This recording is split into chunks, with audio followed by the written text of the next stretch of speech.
রহমাতে আলম নবী একদিন বসে বসে নামাজের পরে কাঁদে। সাহাবায়ে কেরাম বসা, ইয়া রাসূলুল্লাহ মা ইউবকিকা ইয়া রাসূলুল্লাহ, কোন জিনিস আপনারে কাঁদায় নবীজি, কাঁদেন কেন? ডাক দেখা সাহাবীরা, জন্ম হয়ে বাবা দেখলাম না, বাবার চেহারা কেমন ছিল তাও দেখি নাই, জন্মের আগেই বাবা কবরে চলে গেছে। 6 বছরের বেশি মায়ের কোলে ঘুমাইতে পারি নাই। আমি মুহাম্মদের দিলে কত ব্যথা তোমরা জানো না। আজকে যদি আমার মা আমেনা আজকে বেঁচে থাকতো, আমি মুহাম্মদুর রাসূলুল্লাহ যদি নামাজে দাঁড়ায় যেতাম আর আমার মা যদি পাশ থেকে আমারে মুহাম্মদ করে ডাক দিত, কসম আল্লাহ আল্লাহ তারাক্তুস সালাহ, আমি নামাজ ছাইরা তারপরে আমার মায়ের ডাকে সাড়া দিয়ে আমার মারে খুশি করতাম। চিৎকার মেরে কান্না আল্লাহু আকবার। তার মানে নবীজি মারে কতটা ভালোবাসতেন। সাহাবায়ে কেরাম নিয়ে নবীজি মঞ্চে বস, দূর থেকে বহু দূর থেকে দেখা যায় বুড়ি মা লাঠি ভর দিয়ে আসতেছে। রহমাতে আলম নবী দেখা দাঁড়ায় গেলেন, আগায় গেলেন, তাকে আগায় হাতটা ধরে ধরে আনলেন। নবীজির গায়ের মধ্যে একটা চাদর ছিল, নবীজির গায়ের চাদর আল্লাহর পরে যার মর্যাদা, চাদরটা খুইলা জমিনের মধ্যে বিছায়া দিয়া বললেন, মা এই চাদরের মধ্যে আপনি বসে যান। চিৎকার মেরে কান্না আল্লাহু আকবার। আর মহিলাও কেমন মহিলা, নবী বলার সাথে সাথে ওই চাদরের উপরে তিনি বসে পড়লেন, কথা বললেন, তার চেহারার দিকে তাকায় তাকায় কথা বললেন। যতক্ষণ কথা বলতে চায় নবীজি অন্যদিকে মনোযোগ নাই। ওই বৃদ্ধা মহিলার কথা শুনলেন, কথা শেষে যখন চলে গেলেন নবীজিও দাঁড়াইলেন, তাকে আগায়া দিয়ে আসলেন, বহুদূর আগায়া দিয়ে আসলেন। সাহাবায়ে কেরাম ডাক দিয়া বললেন, ফিদাকা আবি উম্মি ইয়া রাসূলুল্লাহ, ওগো নবীজি জীবনে এমন দৃশ্য দেখি নাই।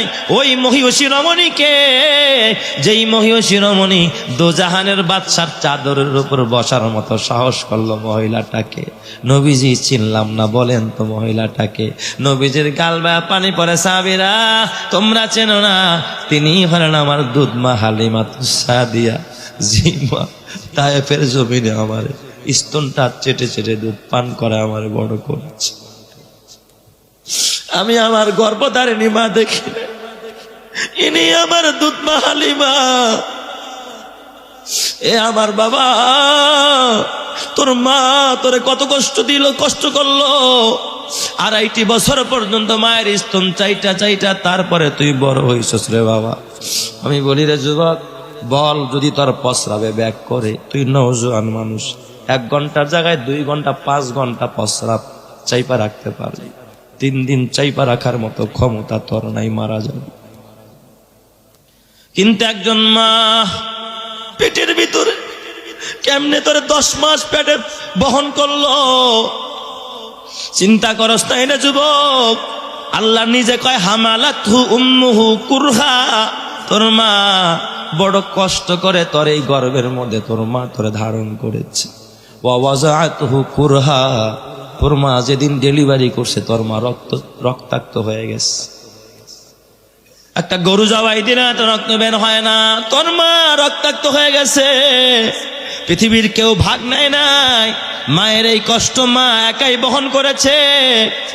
অফিসালুহু সালাসুনা শাহরা, 2.5 বছর পর্যন্ত তোর মা তোরে দুধ পান করে তোরে বড় করলো। 60 বছর পর্যন্ত নিজের হাতে খানার লোকমা বানায়া বানায়া তোর মুখে তুলে দিল, তোর কাপড় ধুইয়া দিল, তোরে গোসল করায়া দিল। তোর মা নিজের আরামকে হারাম করলো।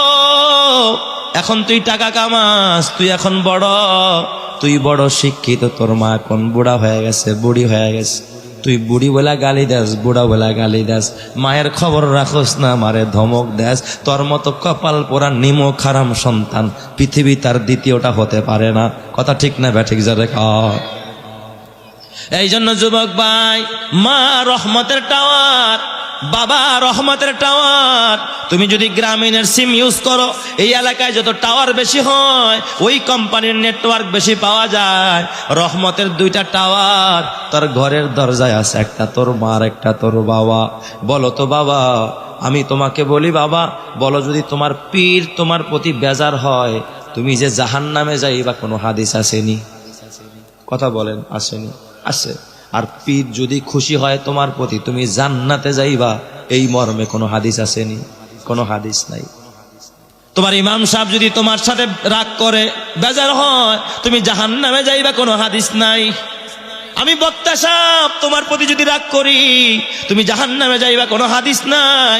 কিন্তু মা আর বাবা যদি কোনো সন্তানের প্রতি রাগ করে, বেজার হয়, ওই সন্তান যে জাহান্নামে যাবে, হাদিস আছে না নাই? আর কোনো মা বাবা যদি সন্তানের প্রতি খুশি হয়, ওই সন্তান যে জান্নাতে যাবে, হাদিস আছে না নাই? এখন এই যুগের ছেলেরা ওই মা আর বাবারা নিয়ে ভাগাভাগি করে, আছে না নাই? আমি এক সামাজিক বিচারে গিয়েছি।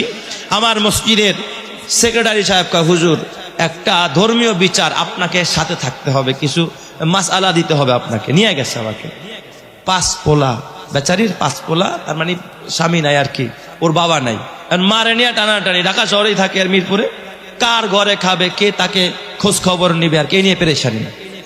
এই পোলায় কয়, সম্পদ তো সবার সমান দিছো, ফ্ল্যাট যা ছিল সব ভাগ করে দিয়ে দিছো মা, এখন আমি একলা খাওয়া মুখে, এ নিয়ে পেস। এখন মায়ের টান হলো ওই বড় পোলা যেটা, এটা আগে আসছে ঘরে, ওর ঘরে খাইতে চায় মা আর কি। কিন্তু এই পোলায় কয়, না মা, তুমি সব ঘরে ভাগ করে, আমার ঘরে 6 দিন, ওর ঘরে 6 দিন, 5 6 কত 30 দিন ভাগ করে খাইবা, সম্পদ তো সবার সমানই দিছো, তুমি আমার ঘরে কেন একা খাইবা? এ নিয়ে মা ছেলেদের মধ্যে একটা দ্বন্দ্ব। এই সামাজিক বিচারে আমাদের সেক্রেটারি সাহেবের সাথে আমার নিয়ে গেছে।